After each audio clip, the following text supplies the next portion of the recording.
একদিন, 2 দিন, 3 দিন মেয়েটা ভাবে হয়তো তারই ভুল, কিন্তু ধীরে ধীরে মেয়েটাও বুঝে যায় আসলে তার ভুল থাকুক বা না থাকুক, তাকে দাবিয়ে রাখাই এটা একটা কৌশল।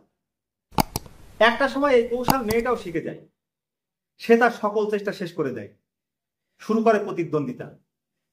নীরবে আর কতই সহ্য করবে, শুরু করে প্রতি উত্তর।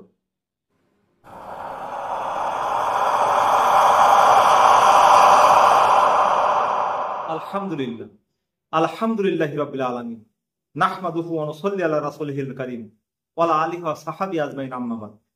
এই মুহূর্তে যে সকল ভাই বোনেরা আমার ভিডিও লেকচারটি দেখছেন, আপনাদের সকলের প্রতি রহিল ইসলামিক নামে সম্ভাষণ।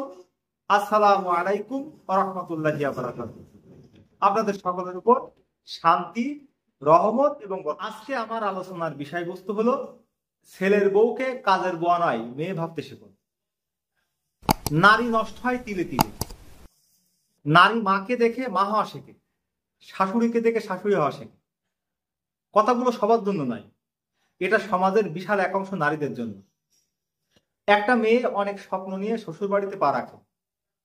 মেয়েটা নিজের বাবা মা ভাই বোন সকল সত্য ত্যাগ করে আসে স্বামীর ঘরে। শুরু থেকেই কোনো মেয়ে শ্বশুর বাড়িতে এসে বিয়াদবি করে না। স্বামী সহ শ্বশুর বাড়ির সবার কাছে তার এতটুকুই চাওয়া থাকে, সবাই যেন তাকে একটু আদরে গলায় কথা বলে, তার ছোট ছোট চেষ্টাকে অ্যাপ্রিসিয়েট করে। আর এই আশায় সে নিজেকে উজাড় করে সকলের জন্য খাবার বানায়, ঘর সাজায়, বিভিন্ন উৎসবে নিজের পরিবার ছেড়ে তাদের সাথে সময় কাটায়। একটা সময় তাদেরকে বংশধার দিতে নিজের জীবন বাজি রাখে।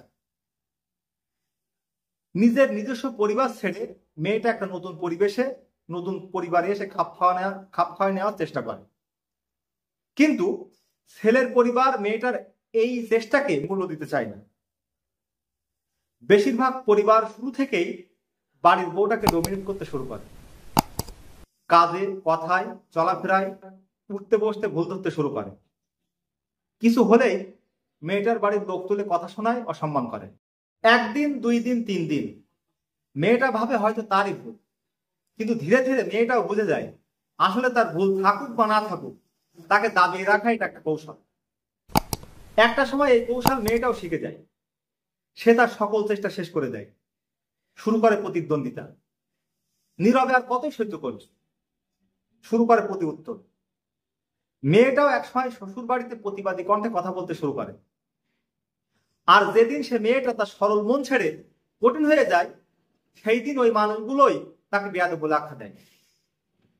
আর কিছু ক্ষেত্রে মাঝে ভুক্তভোগী হয় ওই পরিবার বিদেশে। সে না পারে পরিবারকে ভুল বলতে, আর না পারে নিজের স্ত্রীর ভুল ধরতে। ফলাফল, ছেলেটার বিবাহিত জীবন নষ্ট হয়।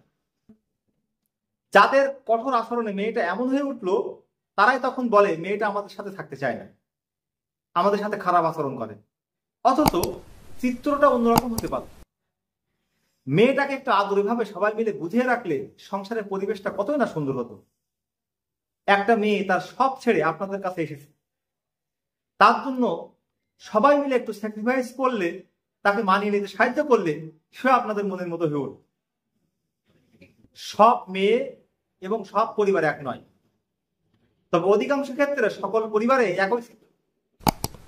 তাই আমি বলি কি, বৌমাকে মেয়ে ভাবতে শিখুন, তার কাজে সহযোগিতা করুন এবং তাকে সবসময় প্রশংসা করুন। দেখবেন আপনার সংসারও শান্তি আসবে ইনশাল্লাহ।